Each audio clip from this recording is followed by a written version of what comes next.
is my mom going, it looks pretty. I'm like, are you serious? I'm like, Mom, I'm going to hurt you. I'm editing. I'm like, how do I edit around her chomping on gum? You're searching the best audio removal tools. Yeah, exactly. I'm like, good Lord. How do we cover noise when microphones are obstructed?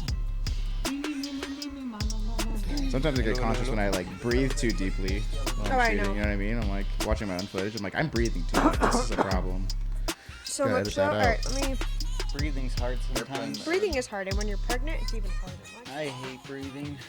If we could just go through life without breathing, it'd be so much cooler. Do you ever just forget to breathe? Like, I forget how? It's kind of overrated. Oxygen, air. Just been like, nope. Yeah. I do realize sometimes, like, I'm not taking deep enough breaths. I'm like, okay, breathe. I've forgotten to breathe. So Alex is still learning how to breathe. Welcome to another Happy Rabbit podcast. We have a special guest today. She's in town. We've been trying to line this up for a minute, and finally are doing it. I'm here. My name is Angelique Hartman. That's weird. You may not be able to make the connection if you don't know Scooter or I, but go ahead. That's my sister. So, yeah, we're related. She just got married, took a new last name, so she's not Cooper anymore. It's weird. But on social media, you're still Angelique Cooper. So what are you gonna do there? Somebody has my name, and I have been trying to figure out how to obtain it. But Someone has Angelique Hartman. We'll get there, yeah. So if everybody watching this podcast reports her account... No, see, that's the problem. That's my fear. It's like, that's going to happen. I'd rather do it like, don't worry about it. I'll get it. You want to do it organic. Yeah, because I don't want it to be like a thing and then like it's a mob approach and... No? Yeah, we'll figure it out. We'll get after it. You don't want to cancel bomb anyone. Until then, I am still Angelique Cooper on So like Instagram. normal, don't do what I say and just in one ear out the other. Continue to ignore Scooter. I tried to get a Wild Wally, and I can't get that. The dude who has it, there's one picture of him, and it's unbelievably blurry. And it's like an older gentleman, and he's just kind of like a... He's just holding on to it. Yeah, I've messaged him 6, 7 times. I feel like Instagram needs to monitor that stuff a little better. Yeah. There's so many accounts that are like inactive after like a few years. And Yeah, bro. It's got to roll over. Get on it. But so Instagram, you're from the YouTube, Instagram world, social media. I have moved into that area of expertise. Before that, you've been in some movies. That is actually how I started this journey. Before that, way before probably any of you. You were on like radio. You were on Radio Disney. Oh, I forgot about that chapter. Yes, it was. Before that, you were doing Utah Radio Disney, and then before that, yes, I did Lovely World of Pageants. Pageants. So dance, singing, cheer. Then moved into like pageants and then on to the rest of pretty much anything that has to do, if anything had to do with entertaining, dancing, or performing, I've pretty much dabbled in it. So I have to ask, from a little kid, did you think you would be where you are right now? Because I always thought you were going to go down a little bit different of a path, more like the Taylor Swift approach, more or less. Well, I feel like in a way that was kind of always what we were aiming for. I think at a younger age, because that was the era of like Justin Bieber, Miley Cyrus, Taylor Swift was like right when I was like 12, 13, 14. And so I was like, oh, I could do that. Like I would love that world because I loved performing. And so, yeah, I kind of thought I'd be more in that like singing, performing, whether it be country or Broadway. Like I just kind of wanted to do it, which landed me in acting, which is random. But yeah, no, I didn't quite see it ending here, but I will say I do like working for myself on my own time and my own schedule, hence why I'm here. And I have a lot of questions to ask because I think a lot of viewers can relate to being young, moving out to LA, trying to figure out where they fit in, whether they're working a restaurant serving job, working at a tanning salon. Been there. Whatever that Sounds may like be. This is my story. It's so weird. Funny that we have you on. Yeah, it's so weird. But no, I feel like a lot of viewers can see themselves in those types of positions, trying to figure out where they belong in this world, whether they're in front of the camera or behind the camera. It's kind of all the same. But yeah, I want to speak on your experience of going out to LA and like that whole world and like what LA was for you and that more realization and things you kind of experienced. So that was kind of interesting. A little backstory here. being that I was kind of always in performing, and then obviously being in Utah, we have a industry here back then. Well, can't even believe I'm saying this. About like 18 years ago, it was a much smaller industry, but there was one here. So I was able to dabble. We dabbled in. He dabbled in modeling and commercials as I did was a too. little Disney kid. Yeah. I'll find some of these modeling poses. He was adorable. He was pretty cute. So anyways, we kind of grew up in it in our little Utah bubble here, and I loved it. So that's kind of how I was like, you know what? If I really want to do this, acting, singing, I should venture into LA. And somehow through friend of a friend knew somebody in LA. We went out there to meet him, and he basically sat down with me and my parents and were like, if you want to do this, you have to be here. He's like, you can fly in for an audition. Most of the time, it's like day of, be there by 2 p.m., and then you get the call at noon. With that being said, literally, I packed up my bags at 16. Yeah, I was 16 years old. And my mom and I drove to LA, and I was there for about 10 years and dabbled in that, which is nuts. Before you went to LA, though, or was it after when you did your feature film? So, ironic story about that. Once I moved to LA, my Utah agents loved to pitch me as an LA actor, which technically was true because I lived in LA. So, I was able to kind of use that to my advantage. And I worked more in Utah than I ever had. And I booked, I think, what was it, 3-4 It's kind of like movies that here, on almost like in camera, a too. row. It is like that on camera because they'll be like, "Oh, we got an LADP," Yeah. and it's almost like they have this status being from LA, which is almost kind like of this- fading. Well, but- yeah. Well, I definitely feel like it's fading now. It's kind of like that even in the YouTube world now. Like, you don't have to be in LA. You don't have to be in New York. But 10 years ago, if you were from LA in an audition, it put you at the front of the line. And especially because I was playing like that 14 to 17-year-old role. So there wasn't a lot of Utah actors kind of in that realm that were LA actors. Yeah. So yes, they sold me as that, and I did a few features here, and it was really cool, which is really fun because I lived in LA, but I got to come home and work. Yeah. So I got to that's like stay cool. with my family and be back for 2-3 months and come home for a minute. What influenced you at the very beginning? Who got you into? I guess you started with pageants and stuff, right? Like, oh, how did it all happen? How Like, just who's the person? I know how Scoot got into it, but how did you? just in acting? Yeah, like did someone push you towards it, or was it No, yourself that I wanted to loved do it. Anything that had to do with performing. I started singing at a very young age. I think I was in dance like my whole life. So it kind of just evolved into how She was always that kid that if there was like a school pageant or like school a talent play, show or talent show. I was like you in up. it. she was the little I was kid kinda like that the would default, run up in like, front yeah. and like try to get the center of attention. So my parents from a young age were like, okay, she wants to be in front of people, so they I just put loved her it. in Like I literally more- thought, okay, Broadway. Like I could do Broadway. I still think to this day, if I went that path, I would have loved to have done like Broadway and that type of performing. Have you ever met Chase, our friend Chase? Yes, I have met him. Okay, because he was on Book of Mormon and a big Broadway actor. Yeah, for a like while. I think that would have been really fun. But yeah, I just kind of any which way I could weasel my way into some type of performing, and it's just kind of funny because I was the actor, singer, dancer, model, like as many things as I could Yeah. do. In hindsight, probably should have focused on just one. Yeah. But it also but back opened. then, that's kind of what they wanted and Yeah. what they Especially were selling Disney. for kids. That was Mhm. like a big Especially Disney Disney. thing, You and gotta that do it was all. like Can you where sing? my Can you skateboard? Dance, can you act? And then as the guys, it was Yeah. like, yeah, can you do like the Zeke and Luther type deal, Yep, where it yep. was like, can you or High School Musical, where you could still dance, sing, and act, but are you athletic to Yeah. play Yeah. basketball? Can you play basketball? or- Can you skateboard? and that was Can you kind ski? of the era I was in, Mm-hmm. and it really worked great for, I guess, I don't know, like it worked well. I didn't mind Mm-hmm. it. I feel like if I would have moved to LA sooner, 16 was a very interesting age in LA Yeah. because I wasn't young enough to really play the 12, 13-year-old to kind of get my foot in the door in Disney. But I wasn't old enough to really be the 20-year-old playing 18. Yeah. Like, they really like to cast that way in LA.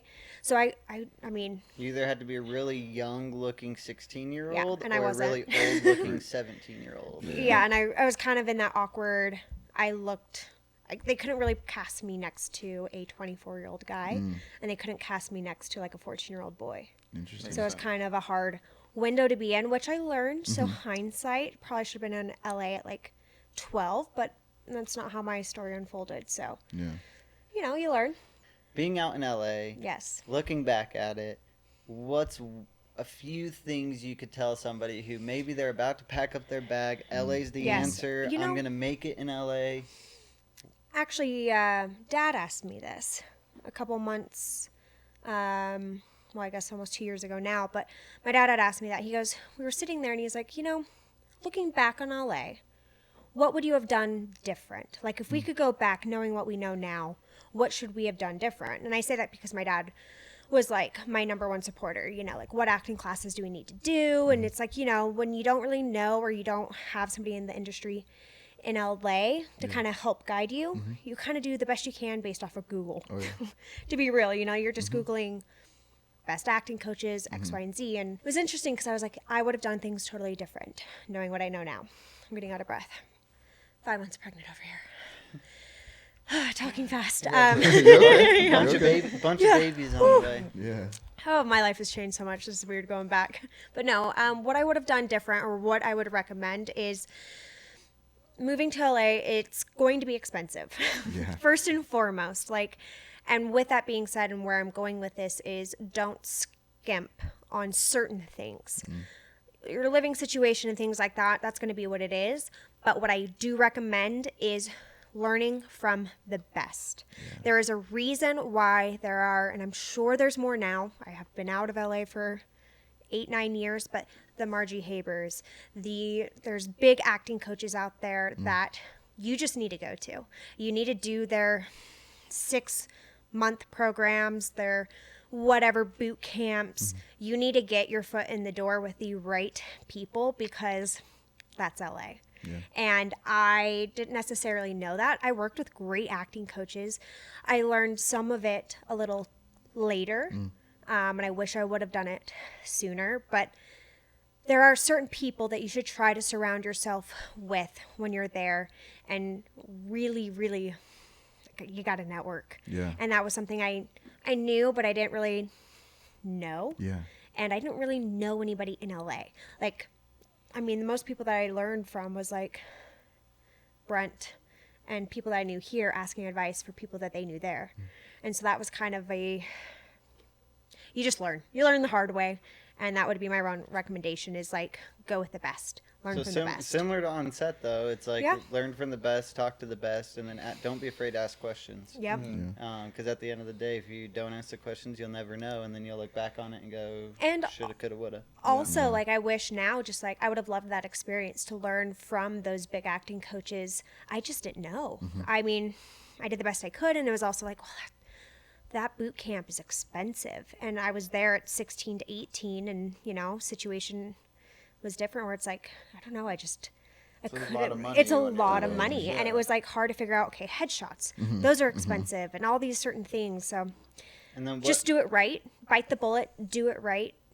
It pays off in the end. Especially when the stakes are so much higher in LA because again, Definitely. your cost of living is so much higher and your competition is higher. And they've already been taking from these coaches since they were 5. Yeah, yeah. And the expectation when you are called, when you finally do get the job is like you said, okay, well, I'll call you at 9 a.m., so be here at 11. Not just that, but it's these acting coaches are in with all the casting directors. Yeah. So when they see somebody good, they call the casting directors and they're like, hey, I have somebody for you. You're looking for that next Disney person. You have to see her. Well, and they trust that person. Yeah. The biggest thing I realized, and it's here in Utah as well, and it goes hand in hand with networking, but it's the relationships that people have and the family and the ties that are 10, 20, 30-year relationships.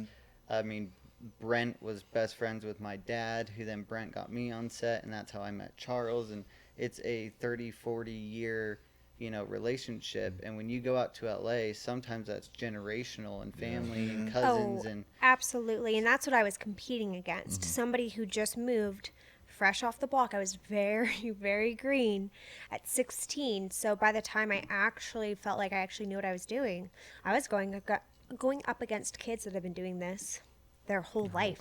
And their family members had too. And their dad is a casting director, or their dad's an actor. Producer. Their uncle was a producer on this. Yep. Yeah. So cousin wrote this film. So I guess thing out there, to sum up that statement is if that is something you want, you have to want it more than the person that's been there longest. Oh, yeah. You have to want it the most. You have to do everything. It's Odds are I against didn't you. fully understand. I was young. I did the best I could, but now I know differently. Yeah. I think a good rule of thumb with that too is if you feel like you want it and you're going for it and you're trying every day and it feels like it's a job and you start hating it and it feels like work, this is the whole, like, cold hard truth with any, like, whether you're doing real estate or you're doing filmmaking or acting, whatever. If it feels like work every day and you don't enjoy it, you're not going to be a lifer and, like, successful at it. Like, you may make some good money for a few years, but you won't be happy, and half of success is the happiness that comes with it. So I feel like you have to be happy to drive you. like, I'd say this, the best actors I know are, and, like, the most successful actors I know are the ones that they didn't make it until they were till they've hit that point. They're 30, 40 years old and they still love life. They're super happy, and then they make it and nothing changes in their life from when they, like, before and after. And I think the people that want it so bad that, like, get caught up in it, like, No, you're not wrong. yeah, I You're think not wrong. you need to be happy with not having it to have it, if that makes sense. It's like the butterfly. If you chase a butterfly, it'll always run away. If Yep. you wait, it'll come to you a little bit. Pretty much. Yeah, and I think I see so many people in Utah, LA, in this industry, acting, they want it so bad, but they don't want it more than the person next to them, and they don't enjoy it. And there is a difference between wanting it so bad where you're what's the word? Like Doing a overdoing little too it. much. Doing a little too, trying too hard, Yeah, almost like yeah. there's that, and the difference between wanting it more than the person next to you means you put more effort in, you learn your lines more, you study harder. I guess what I'm trying to say is it's very obvious to the person who is overcompensating Yes. versus the person who truly, genuinely loves what they're doing, even if they're not successful at it. And and there's natural people at acting for sure, but there's also people that you can tell they know their craft. That is a learned skill, and they're like, you guys probably have seen it more than I have because you guys are behind the camera. You can tell. Well, I Like, say you know. I say that too, as we're just talking about this, and maybe you're thinking about getting into an industry. I call it the 3, 7, and 10-year rule. 3 years you'll be good at it. 7 years you'll be great at it. 10 years you'll be professional at it. Proficient. Proficient Or professional. Or professional. You're right. Sorry. Or a That's doctorate. the sister in me. Or a doctorate in it, and you go back to 10 years of schooling gets you to be a doctor. And Yeah. if you look at something like, if you work hard at it and you love enough, in 10 years you will perfect that craft. Absolutely. So Well, I very think true. people don't give it that 10 years. hence why moving out at 16, kids that have been doing it from 6, Yep. they're already 10 years into it. They See the perfected difference? it, I yeah. was very green. So that is kind of my LA story. Had some great auditions, went to some cool sets and met some cool acting or like casting directors, went on all the studio lots, and like that was kind of cool just to like do and have. But like there was a point where I'm like, I don't know if I want this to be my life. Yeah. And that was a really weird realization. How old were you? Yeah. Was that at 3 years in? No. That was probably like, probably about 22 years old, 21. It was after I met so like Sawyer. 7 or 8 5, years in. 6 years Yeah. into Once LA? I kind of realized I can kind of get that same effect of what I liked doing behind like being on camera. Once I figured out I can do that on my own schedule Yeah. and in my own way, and that's kind of when social media is coming about. Hence why I moved into YouTube, as I'm sure it's my next chapter in life. Once I realized I could kind of do that, I'm like, wait, you mean I don't have to go to auditions anymore? Yeah. I don't have to go to callbacks anymore, and I don't have to have somebody tell me I'm good enough to do this, Yeah. or that I'm not the right person for this role again and again and again. I can just do it when I want. I like this life. I was like, wait a Smart. minute. Yeah. I'm like, Your this only- is fine. I mean, arguably, but your only competition on YouTube is yourself. Within reason. I mean, yes, competition is very There's other stiff out there. channels, There's other channels, but you your are only your own. competition is yourself when it comes to YouTube. Yeah. but no, you're not wrong. So that's kind of how I moved into my next chapter. And I was like, I can do this on my own terms whenever I want, how I want, when I want.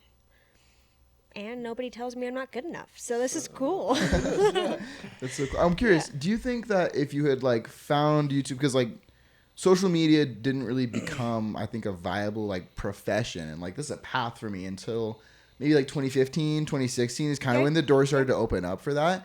Do you think that if like you had kind of this moment where like your LA passport is full, you've been to all the studios, you've gotten all the roles, you've done what you wanted to do, and so it seemed like you needed to find that next step?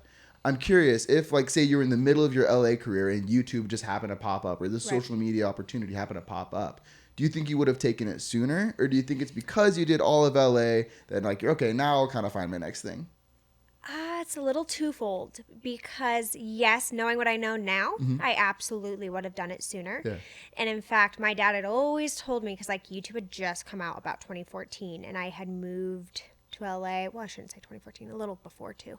But that was like when it was like getting hot. Yeah. And my dad was like, you should start It documenting was your... like 2012 when Justin Bieber Yeah. came out with that one song that hit 1 million views, and it was the first time a YouTube video hit 1 million views. Pretty Like, close, when somewhere YouTube in partner there. program started, that's probably what we're looking at. And it was So that's when my dad was kind of like, why don't you start documenting your journey in LA? And at the time I was like, no, like what would I even do? What would I say? I didn't understand what was the opportunity there.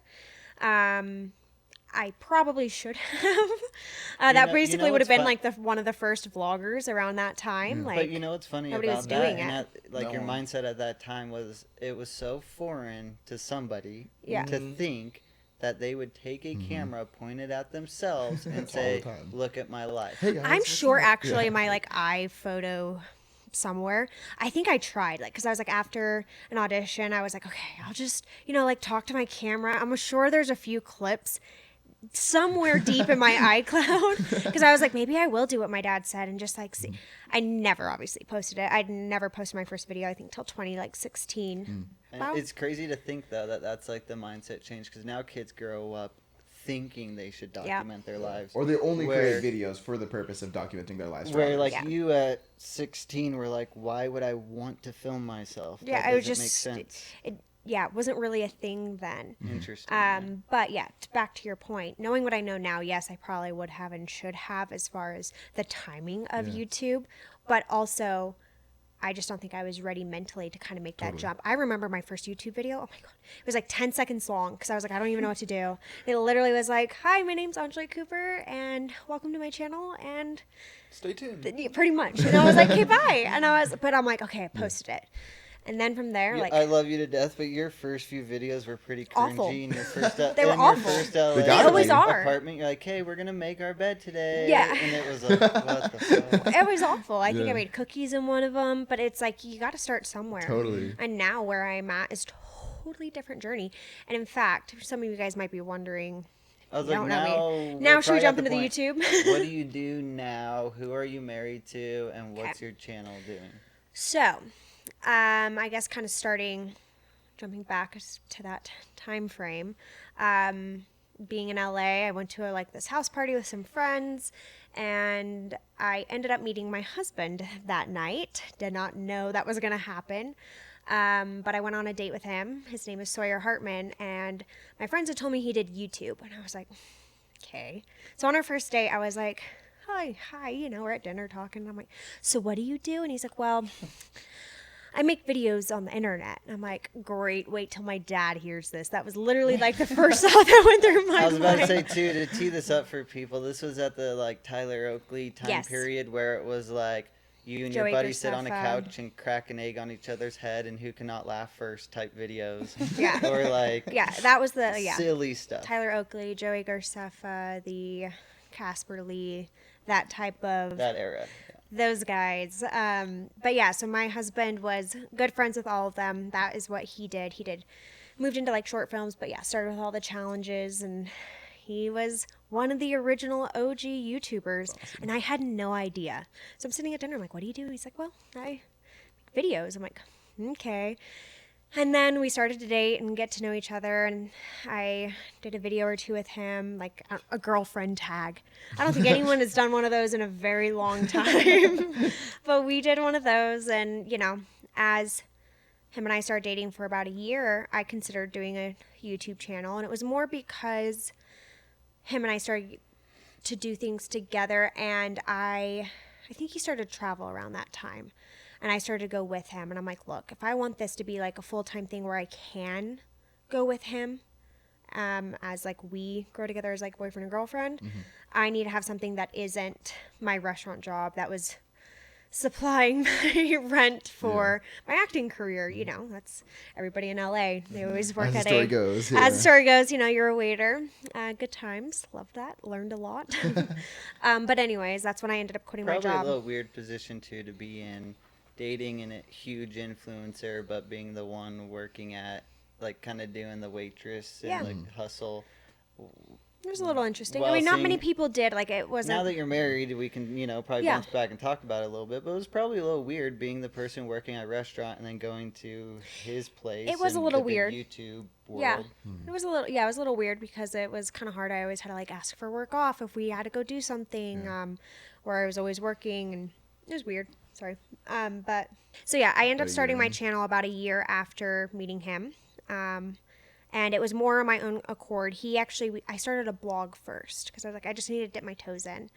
And he never Sorry, pushed. was that blog with a B? B, a the blog. typing ones? Yes. Ooh, I forgot about Yes, those. I You had still a have fashion. those? Don't know what's going on with it now. I don't even know where it is or how to access it. I'm But pretty sure the only typing I've seen is like Instagram posts. I yeah, don't even know no, if people make there's those not many anymore. people that actually have a physical blog anymore. But that is what I did first. I was like, you know what, I'm just gonna dip my toes in. And then I ended up about a year into it. I was like, you know what, I think I'm ready to start my YouTube channel. And he never pushed me. More, it was like encouragement if I was ready to do it. But he was never like, you need to start a YouTube channel. This is what you should do.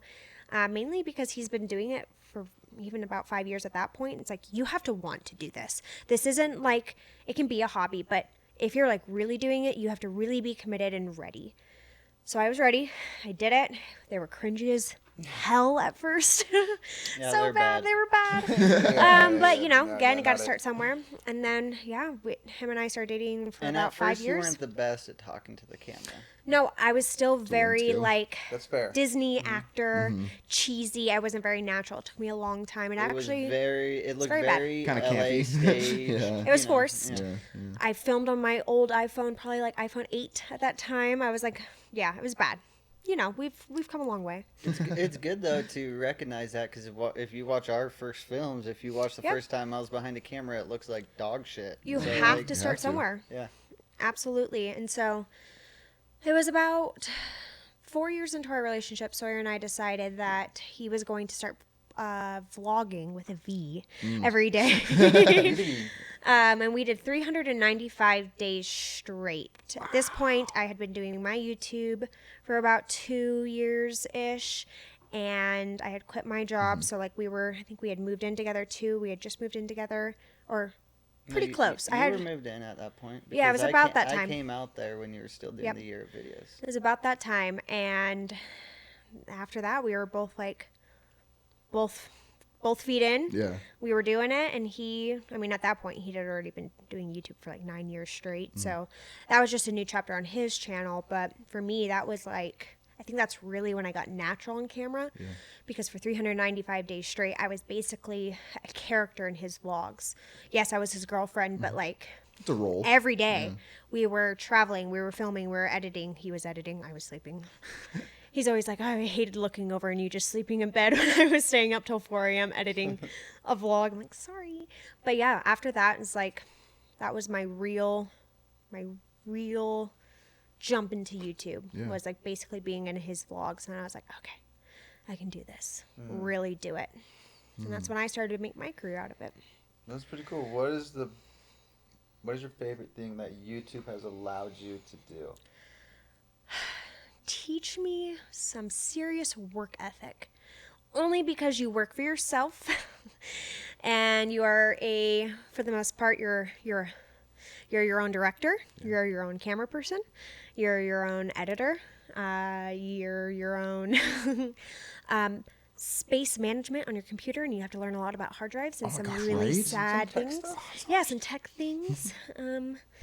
And you're your own actor. It's kind of like I basically took on every role within reason of what you guys do on a very small scale, but I love it. I guess that would be the main thing because it's like a work ethic. The other thing would be I love that it's allowed me to be able to do what I want when I want. Yeah. Because I can do what I do based on how I've structured my channel and my type of content wherever, whenever. So I can be here So and real quick too, Yeah. what's your channel based on? What's the type of content you create? Maybe someone who's listening is like, okay, I want to check out her channel. they're like, who is this person talking? Yeah. Yeah. If you're like Alex and I, maybe not the channel for you. Maybe not the channel for you. If you're like my wife Mur, probably the perfect channel for Yes, you. I definitely have a more of a specific audience in a good way.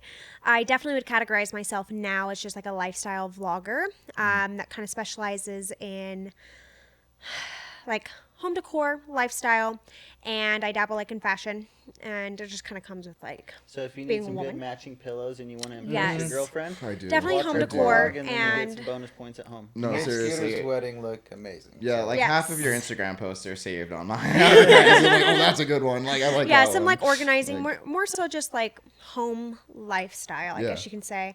And now that I'm 5 months pregnant, which is crazy, I've been documenting our pregnancy journey, which has been a really special journey to capture, but also a really special journey to finally. But it's been something that I've been excited to experience and capture for so long that like I've wanted to be a mom, and I feel like my content has kind of been teed up for mom life for a long time without being a mom, Sure. and now it's here. I'm like, yes, So that baby. whole like pink baby mom page, Mm-hmm. LA, that's Hi. Angelique. Yeah, so And that's she's something I've gonna been live it waiting up. for. So Yeah. like when I first started, it was like I was in LA, I was doing like more hair, makeup, fashion. Yeah.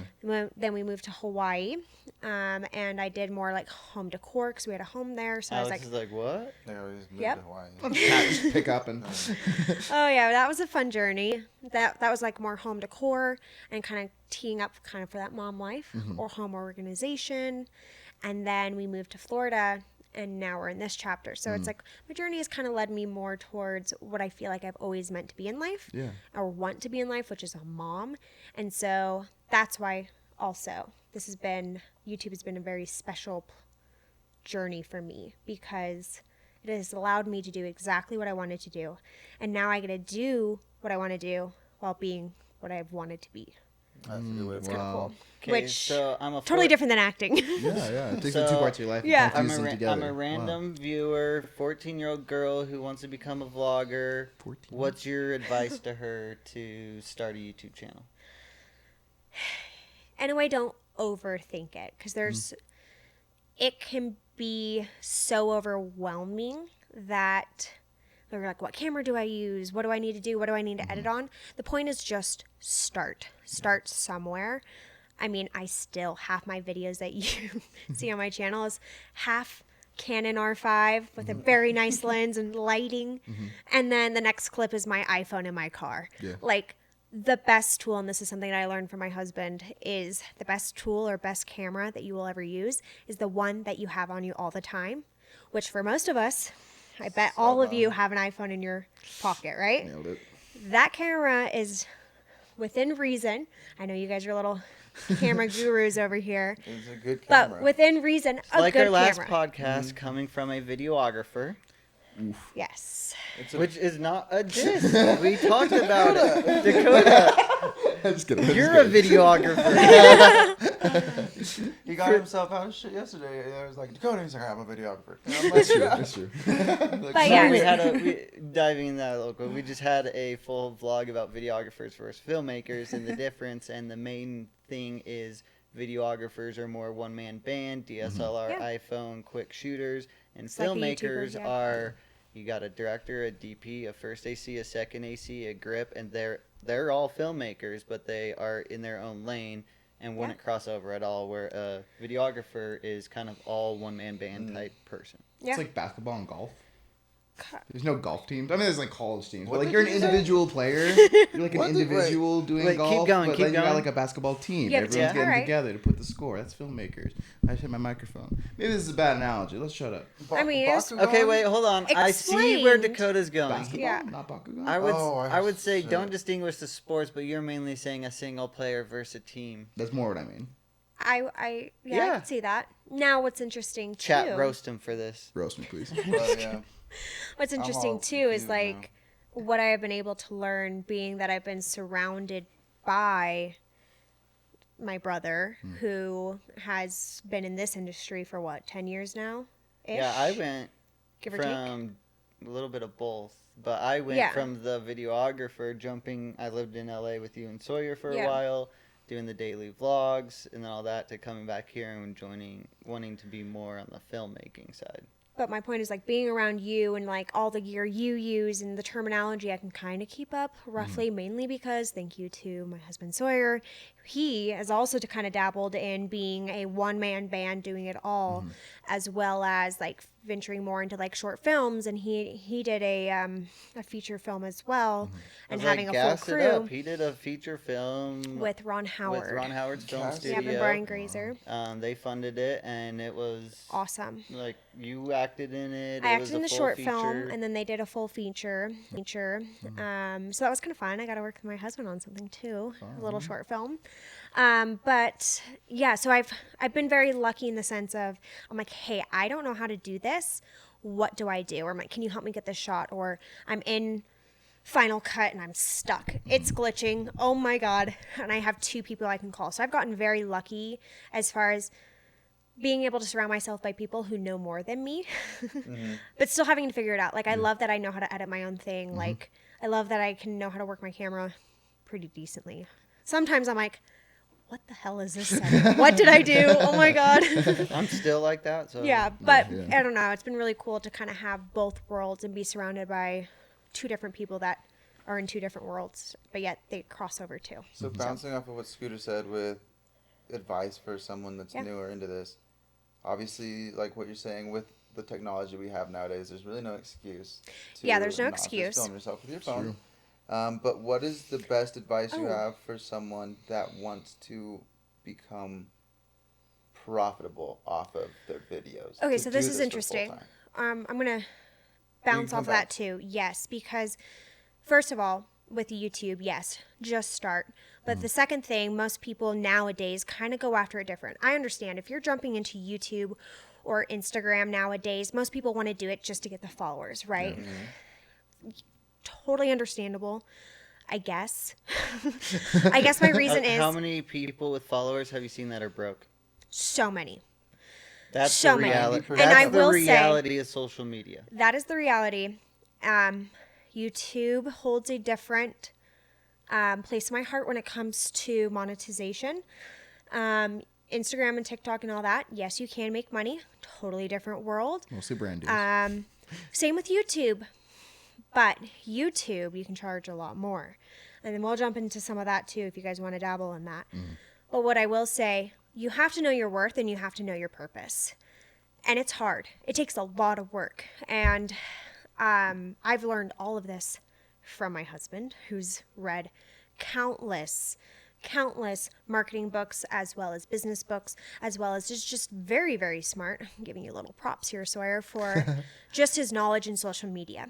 And he's gone through all the ups and downs. He's survived all the changes and has been able to rebuild and build on new platforms over and over again, which can be unheard of because some people just don't. I was about to say, I will transfer vouch over. for him working with multiple companies in 6 months, gaining a brand new account to 60,000 followers, to channels on YouTube, getting them up to 20 to 100,000, where you're like, he knows how to grow He knows on how platforms. he knows how to grow platforms. He understands patterns and he understands the purpose of like learning business.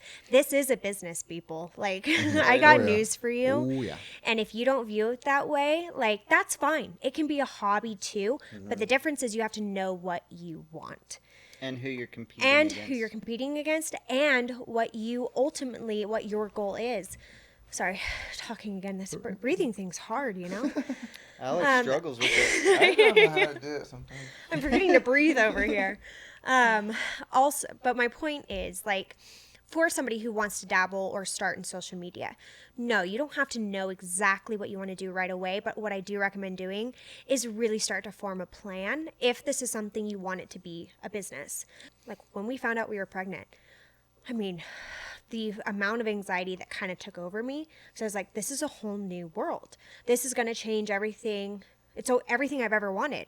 But my framework of my content is Can't going stay to up change. till 4 a.m. editing anymore. Well, but just even like, I'm like, this is a chance for me to rebrand within reason or build on what I've already built. Expand out. And how do I want to present myself?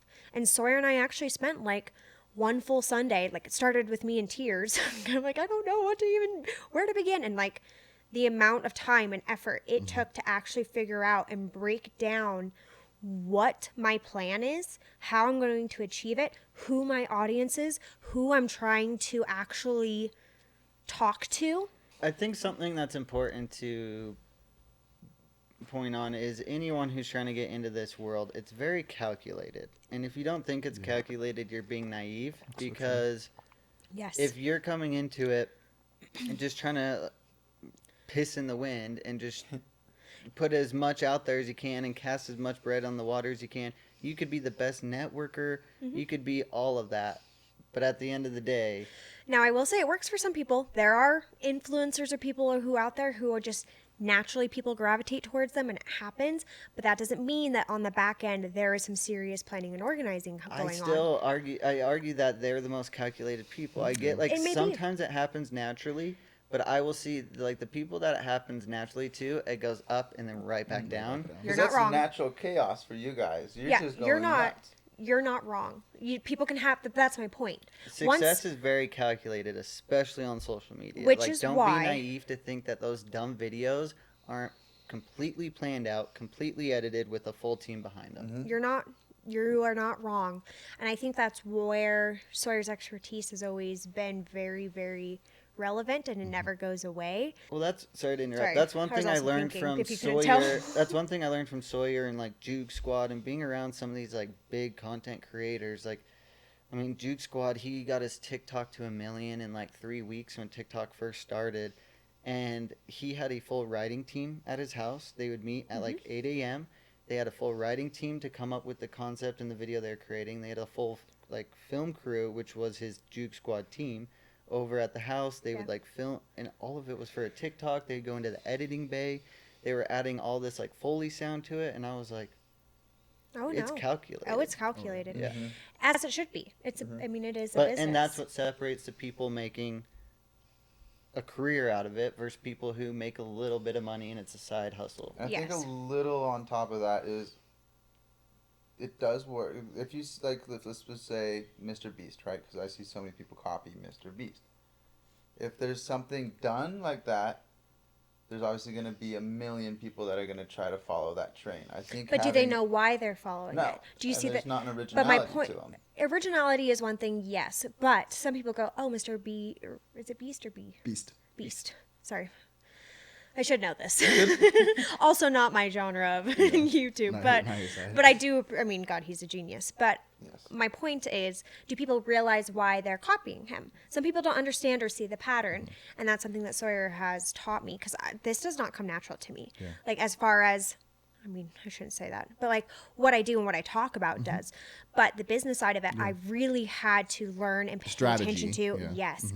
And that's why at first, with my first strategy session, when we sat down, I was like too overwhelmed to really comprehend. And so I was like, we have to just break it down, start from the beginning, because if you don't understand why you might like that video and why you're trying to copy of it, and if you don't realize why it worked, why are you doing it? Doing something, And again, it may work for the next person because they happen to capture it very similarly to where it kind of crossed that same trajectory and it worked. But it won't work for everyone because people don't understand why why it worked in the first place. It doesn't And hit the home. amount, like you said, of effort and Yeah. back stuff that goes into it. So, like, kind of with that being said, if somebody is wanting to start Instagram, know why you're doing it. If you're doing it for fun, great. If you're doing it for business, understand why. If you're doing it to teach people something, know what you're teaching. If you're doing it just to be a mom and share tips, that is still your purpose. You just have to know exactly your goal and why you're doing it. And then money will come. If that is your goal, you can learn that process too.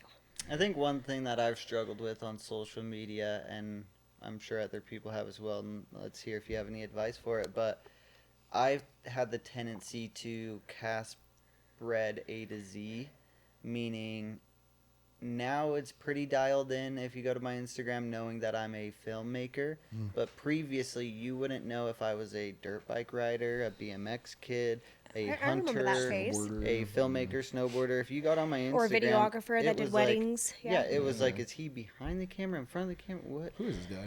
And I- so Just pictures. I was it- just trying to yeah. create cool shit and get as much out there, and it never worked. I never like You had to grew. start there. But you hadn't also But found the your niche. second or I started niche. posting all However it's camera said. stuff, my account grew 10K, and it Right. was like, oh, But it was also authentic to you, is what you're doing, and it's what you loved, and that can also be. as silly as it sounded, the second was over trying to grow a following and Yeah. be like, yeah, fuck it, was when the following actually started coming. I get that. I totally get it because there was even.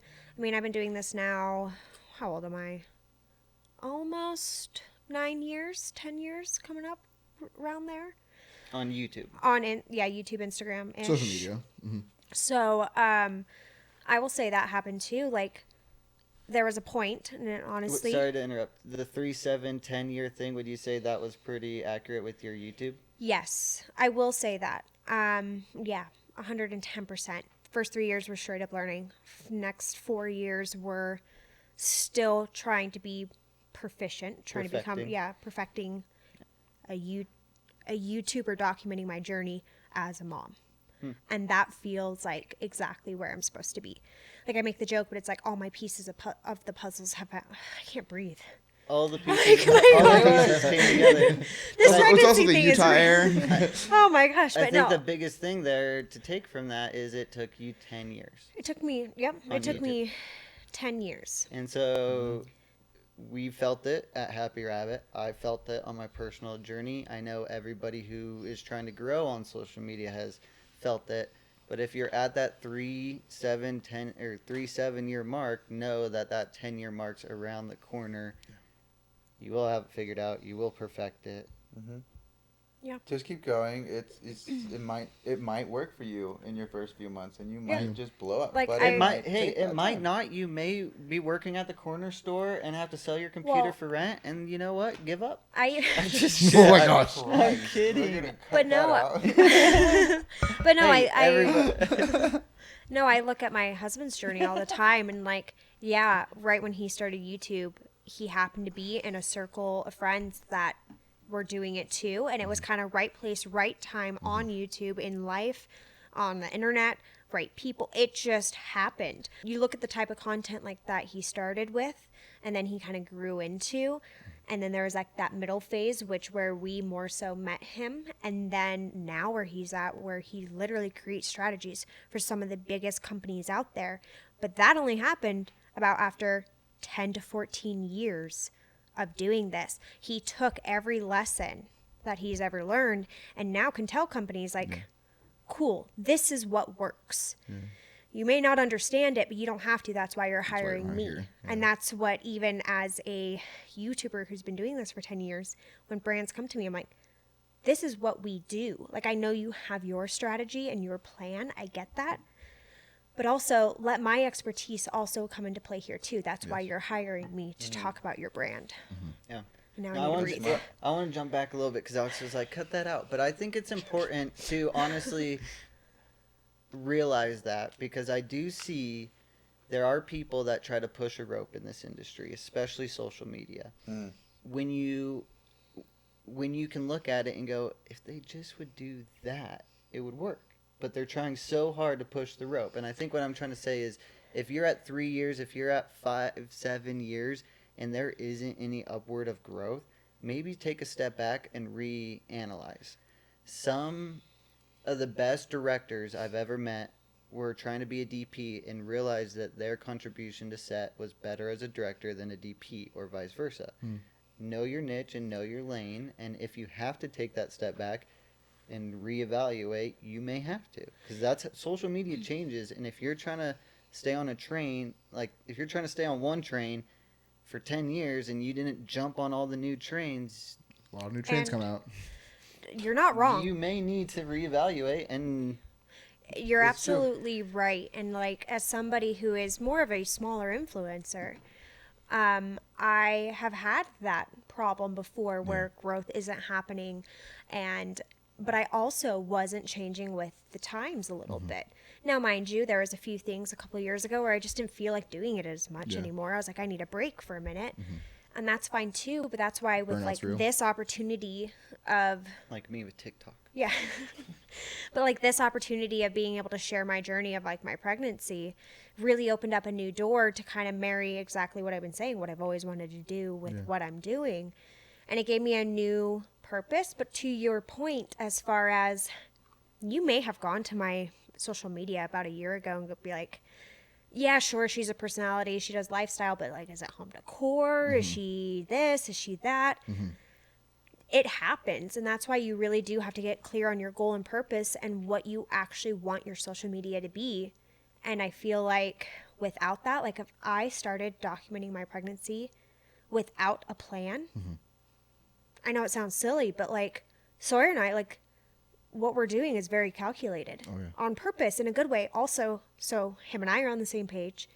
We know what we're doing, what we want to capture. So we're not just like throwing things at a wall and seeing what sticks. Yeah. Everything's like, okay, we're going to do this type of reel. We're going to start now so that way we have it to the end of the pregnancy. We've already started documenting things for 9 months down the road on purpose, because you can't start 5 months later. I have a belly now, like things like that. So everything is very calculated. The type of videos I'm doing, when I'm posting, how I'm posting. Frequency of posting. The point is to also keep track of it. Yeah. We are analyzing Analytics. and seeing retention I was gonna time, bring that up. comments, likes, and it sounds silly, but like you're capturing something, but also it's a business. It is. So what works, what isn't working, what people aren't responding to. Yeah. You have to calculate all of it. I was gonna say, once you get to that like 3, 5, 7, like you've been talking about, probably 7 is like, once you hit that 7-year mark, you really, really ought to use those analytics you've been Yeah, you might gathering as for well. 7 years to push yourself to that 10-year. Not just 'Cause that, that's it's like, probably how you close remi- that gap. It's also 3, 7, 10 years of your life. Yeah. Like, That's a lot of your life. Oh, I've like already it's- been doing it 10 well, years. that's why and I've thought about this too. I'm like, what happens in another 10 years? Yeah. Yeah. Like, and I'm that's turning why 30 I think this that's year. my biggest point too. Is What that am I going to do at 40? So it's like, you got to think about your plan and not just like, oh, cool, yeah, I'm a YouTuber. Can't live in the But in moment too 40 much. years, do I want to be a YouTuber? Or am I trying to set something up now, whether it be, I don't know, a product line? I don't even know yet. That's another strategy session. Product lines. But the point is, like, what is it? A product line? Is it, I don't know, some type of course? Is it X, Y, and Z? There's opportunities. It's just what you want to do I like that. and thinking down the line. So, anyways, that's kind of my. No, I think social media in itself is such a right now. I think such a gray area, but it's such a broad like what's going to happen. Yeah. We saw the huge growth of it. We saw the boom of Instagram, the boom of YouTube. We saw the trickling apps, as in the TikToks and the other, or what was before Vine. No, TikTok. And then like so lyrically good. or whatever they called it. Yeah. And something now like Some of there's- those I'm like, I can't get into. Some of the Yeah. new ones that all the younger kids are in now, I Is there can't even more? get behind. Please yeah. tell me now. Oh, there's so There's many now. laps, there's there's Be Real, there's this, B-Reel, threads, there's I don't know, it's crazy. It's like, See, and too so much. now where Stick to I'm- YouTube. I was about to say, now what I'm looking at is if there's all these apps, say there's 10 platforms, another 10 years from now there's 20 platforms. Say you're famous on Instagram and they're famous on this platform. There's too many famous people. There's too many Yeah. following. Like, Yeah. What is happening anymore? At Yeah. some point, there's going to be no value in it because everyone has, so many people have it. You're not wrong. But I will say, if you are a brand or if you are even just a person, so many people, and this has happened so often when I've met so many people, and this is not to knock anyone by any means that want to start this journey or be like, but so many people come up to us like, I'm thinking of starting a YouTube channel. What should I do? Like people we know. And I'm like, please know why you're doing it. Well, the Like- fact that They want to I'm just gonna monetize. say That's it. why. The Yeah. fact that you're coming up to me and asking me where to start or how you should do it or if you should do it, right off the bat, you shouldn't do it. Should not do And it. it's not Because that you're you shouldn't coming in do with it. the wrong. You're coming in with the wrong intentions. You're trying to ask somebody what the recipe is instead Right. of figuring it out yourself, because no one's going to give you that answer because it's different for everyone. And no one's going to give you that answer, but I can tell when people are like, so I have a clothing brand and I'm thinking about going about it this way. And you can tell when somebody's thought it out a little bit versus just They being want like, pointers in I the want to right start a direction YouTube channel. And that's versus- fine. I mean, I had been there too. I didn't know really exactly why I was doing it at the beginning. So there's not knocking anybody, like you got to start somewhere. But just always take that extra second to think and brainstorm. Make a pro and cons list. And truly understand why you want to start something. I think the Great advice. Dakota says this all the time.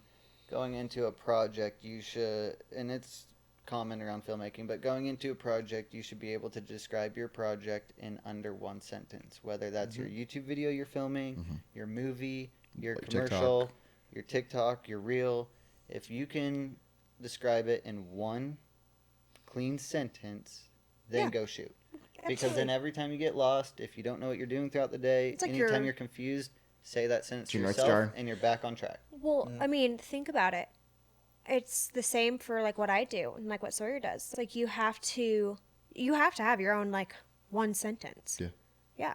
Like you have to have your own headline, a clear statement as to what you're doing. It's basically your bio on your Instagram. Yep. You haven't thought out your bio on your Instagram, and not for anybody else but yourself. That's a big one. Oh, yeah. Like I actually have to update mine because like now, I feel the same. but like Everyone's like, oh shit. What is yeah, yours? no, but no, it's true, and it's not even for like literally. You don't have to go update your bio on your Instagram, but it's more so. That's a big one. Oh, yeah. Like I actually have to update mine because like now, I feel the same. but like Everyone's like, oh shit. What is yeah, yours? no, but no, it's true, and it's not even for like literally. You don't have to go update your bio on your Instagram, but it's more so. Have you thought it out? Yeah. Have you thought out what it is? And One- some one- people may be going, it's just Instagram, it's just YouTube, and yeah, it is. But when it is your career, it does need to be thought out. One thing Yeah. I do that's a little advice would be I go to the 5-10 pages that influence me the most, and I look at it and I analyze it and I go, what do I love about it? Yes, why? And then I take those whys from all 10 and then I try to build them into my own little oomph on and my own page. another like little tip that I have heard and learned and have experienced, like go to those 5-10 pages and really think about what they're doing that you're not. Yeah. Fill in those gaps. Because like I can go to 5 pages that I love, whether it be mommy content or fashion influencer or whatever. I'm like, is it their aesthetic? Is it the camera they're using? Is it the photos that they're posting? Is it The time how? and location they're putting into their shoot. Is it the? Is it they're the all reading outside. the captions because the captions are really engaging. Yes. Is Yeah. it what is it about it? And then think about what they're doing that you're not. Because No, we did that with our last commercial going into it. We picked out some other pieces online.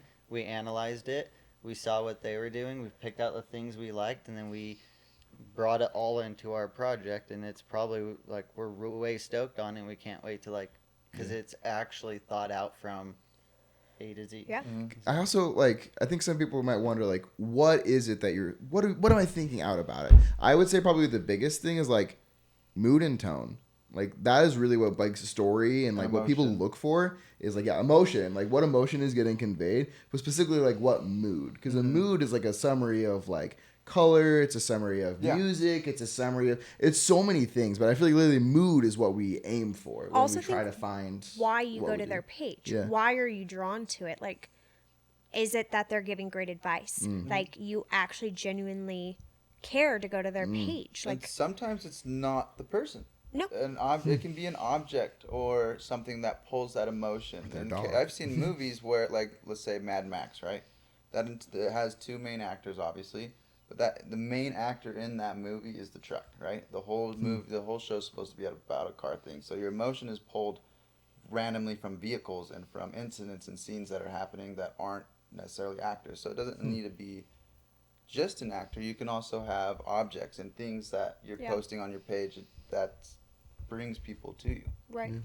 Well, like, I mean, I look at it all the time. Like, there's some people that post great outfits. I don't care what they look like on them. I'm actually genuinely curious about where they got those things. I go there all the time for her specific outfits. Yeah. And I'm like, that's one of my top 5 Yeah, because it's she the value actually she provides that value for me.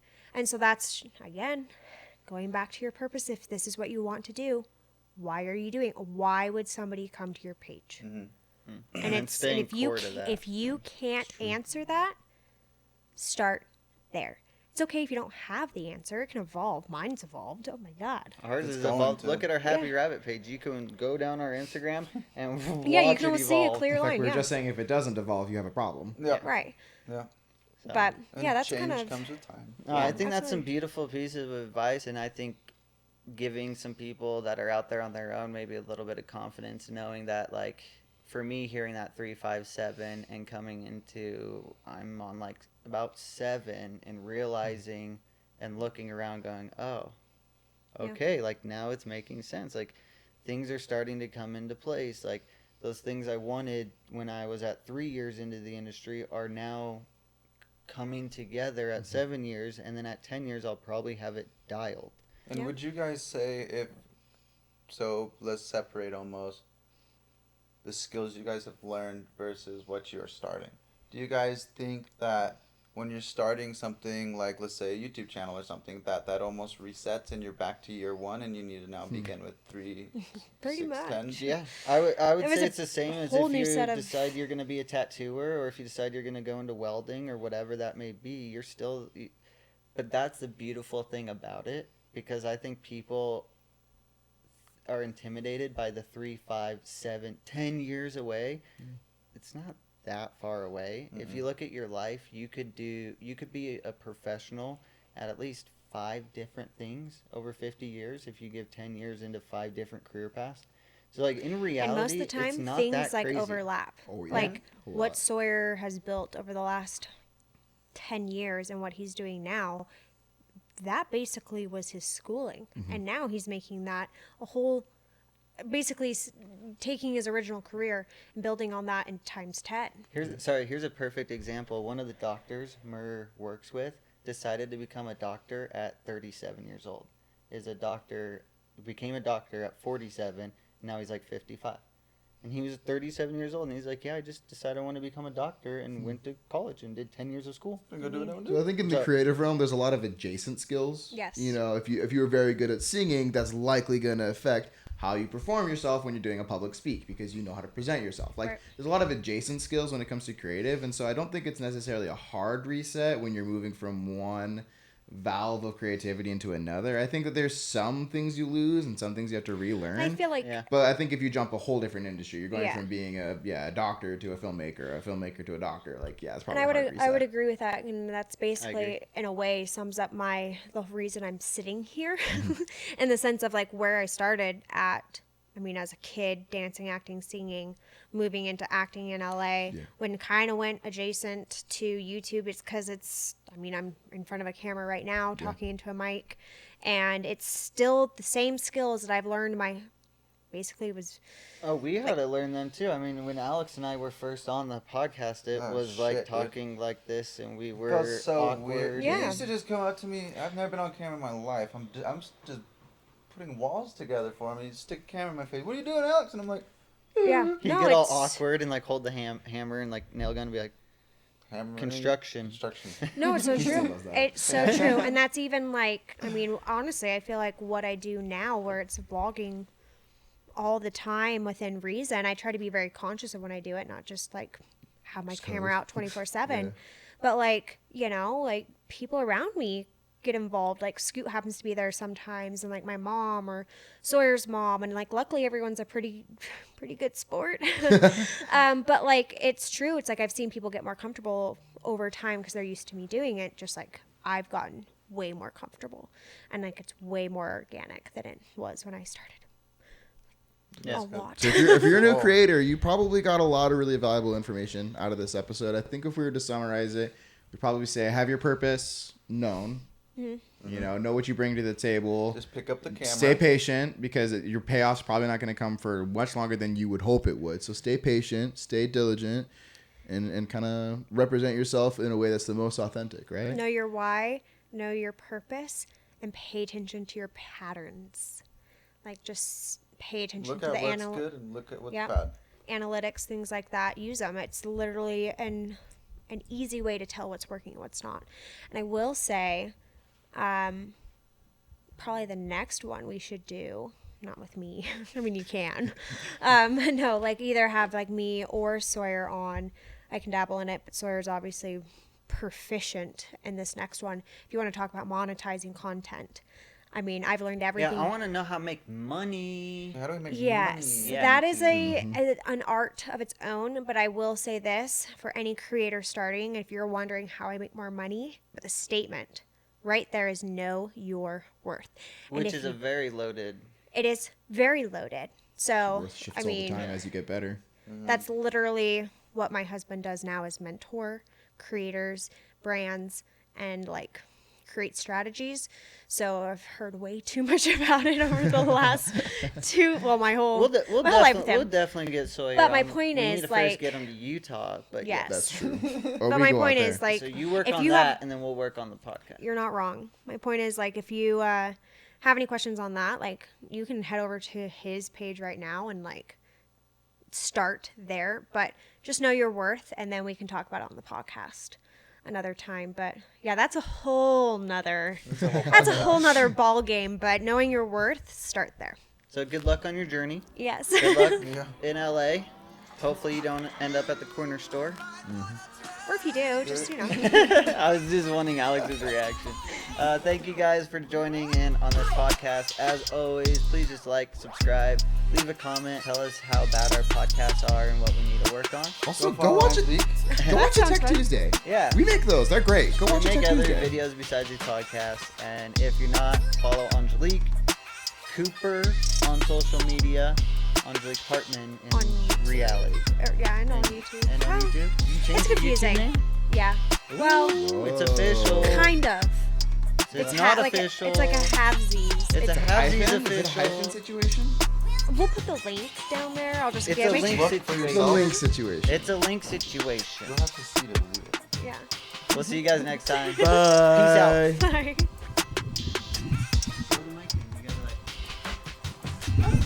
So we can't sit next to each other because we copy each other every month. Did you notice Dude, that? I did. I started seeing that. I like would play with the mic.